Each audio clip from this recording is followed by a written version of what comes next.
It hits at the quietest time. You're fine all day, you smile, you work, you function, but then night falls. The world gets quiet. And there it is again, the ache, the memory, the echo of someone who's not even calling you anymore. You don't want them back. You're not confused, you know they hurt you, but somehow forgetting them feels harder than forgiving them. That's what no one tells you. Healing isn't just about cutting ties. It's about untangling yourself from the invisible places where they still live inside you. And if you've ever asked yourself, why can't I let go of someone who caused me so much pain? You're not broken. You're bonded. Because pain doesn't just bruise you, it binds you, especially if the hurt came in between the good parts. Especially if there was love, or almost love. Especially if you had to grieve what you never fully had. Let's talk about that. Let's talk about emotional residue. The imprint people leave behind when their presence becomes part of your nervous system. According to attachment theory, especially Bowlby's work, we don't just connect to people. We store them. In our bodies. In our thoughts. In the rituals we shared, the routines we built, the rhythms we moved in. That's why forgetting someone who hurt you isn't as simple as moving on. Because it's not just about them. It's about the version of you that was alive when you were with them. You remember how you laughed, how you felt, the way they looked at you when they were still trying. Even when they turned cold, you remember the warmth that came before it. And your brain? It clings to contrast. It obsesses over what made no sense. It replays the moment he pulled away without explanation, or told you he loved you on Tuesday and disappeared by Friday. Your mind loops the wound, hoping for closure. But closure, in this kind of pain, doesn't come from him. It comes from you. From choosing to stop needing someone who needed to hurt you to feel powerful. From choosing, gently and daily, to stop explaining their behavior and start protecting your peace. Here's something powerful from neuroscience. The brain doesn't erase memories, it rewires them. And to rewire something, you don't need to forget it, you need to reframe it. You stop asking, what did I do wrong? And start asking, what did this teach me about the parts of myself I've been abandoning? Because the truth is, it's not about forgetting him. It's about remembering you, the woman you became to survive him. The softness you held that he didn't see. The moments you knew better, but stayed because you wanted to believe the potential. The way you kept showing up long after he stopped deserving access to your heart. That wasn't weakness. That was your hope in motion. That was your love, unsupervised. And now you're learning to supervise it, to guide it, to choose where it lands, to protect what it touches. So when you ask, how do I forget someone who hurt me? Know this. You don't need to erase the past. You need to stop carrying it into the future.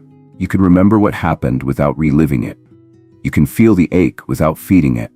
You can grieve the story without keeping the ghost. And forgetting someone? It starts not with forgetting them, but with forgiving yourself for the time you spent waiting for them to become someone they never were. This is not about pretending you're fine. It's about telling the truth, that it hurt, that it left a mark, that you're healing it now. And that, my friend, is where real forgetting begins. Not in memory loss, but in reclaiming the space they no longer deserve to take up. There's a version of you that existed before they broke your heart, before the apology that never came, before the slow fade out, before the look on their face changed from warmth to indifference. And maybe you've forgotten her, not because she disappeared, but because you handed too many pieces of her away to someone who didn't know what to do with them. Let's talk about that part. Because forgetting someone who hurt you isn't really about forgetting them. It's about retrieving yourself. Piece by piece, memory by memory, truth by brutal, beautiful truth. See? When you love someone, especially deeply, you give, not just time or energy, but parts of your identity. You bend. You soften. You stretch your boundaries just to see if the connection will stretch with you. And sometimes, it doesn't. Sometimes the more you give, the more they disappear. And when it ends, it doesn't just feel like loss. It feels like you got left behind in the process. That's not something you get over with distraction. You get through it with reclamation. Reclamation isn't about deleting their number. It's about remembering the number of times you silenced your intuition just to keep their interest. It's about remembering who you became around them. and asking yourself if that version of you was ever fully honest. Were you always expressing or mostly performing? Were you asking for love or settling for moments that felt like love? This is where healing becomes sacred, because you start to see that the pain wasn't punishment, it was information. Pain is the nervous system's way of saying something valuable was violated. Maybe it was your trust. Maybe it was your standards. Maybe it was your belief that you had to earn love instead of expect it. But now, you get to reclaim every part of you that was handed over in hopes they'd stay. And you start by no longer blaming yourself for how they chose to leave.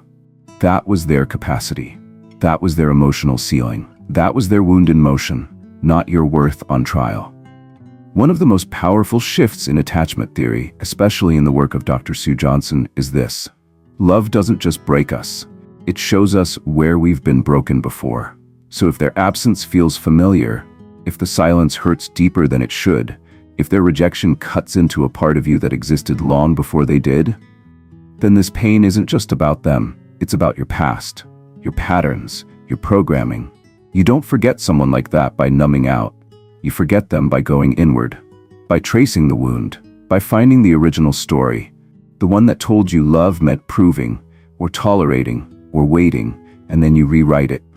You decide here and now that love will no longer require the loss of self. You rewrite what you believe you're worthy of, what kind of attention you'll accept, what kind of silence you'll no longer explain away. Because the truth is, forgetting someone who hurt you is less about memory and more about momentum. It's movement, not away from them, but toward you, toward a life where your value isn't negotiated, where your softness isn't used against you, where your peace doesn't come at the cost of your dignity. And maybe that means going back to the things you let go of for them, the passions, the boundaries, the routines, the people, the dreams. Because here's the part most people miss. Forgetting someone who hurt you isn't just healing, it's rebirth. It's standing at the ashes and realizing you're still here, and everything they couldn't love in you was never yours to fix in the first place. You're not too much. You were simply placed in too small of a container. And now you get to expand again. Not because they finally came back, but because you finally came home to you. You'll think about them less, and then suddenly, a scent, a song, a street you haven't walked in months, and there they are again.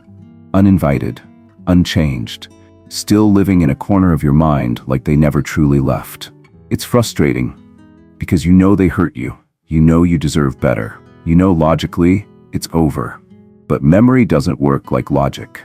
Memory works like emotion. It's stored in your body, your breath, your sleep, and most of all, your identity. Because here's what no one tells you. When someone hurt you deeply, forgetting them isn't just grieving the person. It's grieving the story you wrote around them, the future you imagined, the love you thought you had, the version of yourself that bloomed, even for a moment, in their presence. And that's the hardest part to let go of. Not the person, but who you were with them. Even if it wasn't real, even if it was borrowed, even if it was built on half-truths and mixed signals and wishful thinking. So how do you close the door for good? First, you stop rewriting the ending in your head. You stop fantasizing about closure, about them waking up, realizing what they lost, and finally choosing you the way you always wanted. Because here's the raw truth. If someone can watch you suffer from their absence and still stay gone, that is your closure. If someone could cause that much pain and never take accountability, you don't need more conversation. You need space. Dr. Ramani Durvasula, a leading voice in narcissistic abuse recovery, teaches something powerful here. Closure is not something they give you. It's something you give yourself by refusing to chase clarity from someone committed to confusion. You close the door when you stop needing validation from someone who couldn't even handle your vulnerability.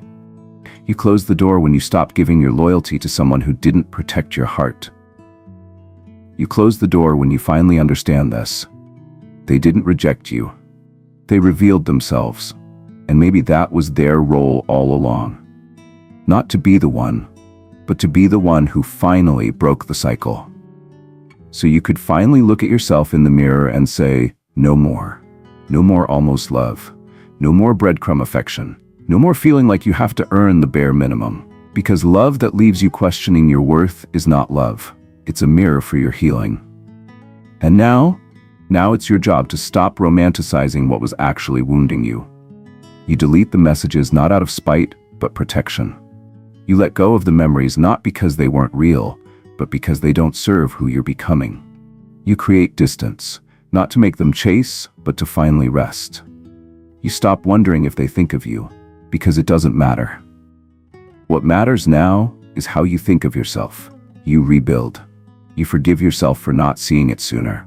You forgive yourself for loving them in a language they never learned to speak. You forgive yourself for all the staying, the hoping, the fighting to be seen. And then you let it burn. Not the love, but the illusion. The story that told you your worth depended on their choice. The belief that your softness was a liability. The fear that no one else could make you feel that alive. Because now you know. You were the one making the love feel that deep.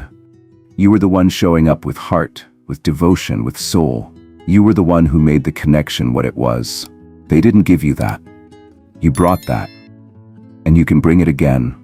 To someone who's actually ready. To someone who doesn't need to be convinced.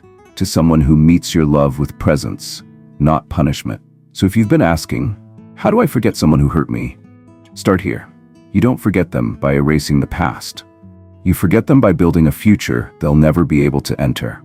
A future that honors your peace, your growth, your power. And you walk forward, not because you feel fully healed, but because you finally know this. No one who truly loves you will ever leave you wondering if they do. Which part of this spoke to you the most? Drop it in the comments. I read every single one. And if this message found you at the right time, don't forget to like, share, and subscribe. We're building something powerful together.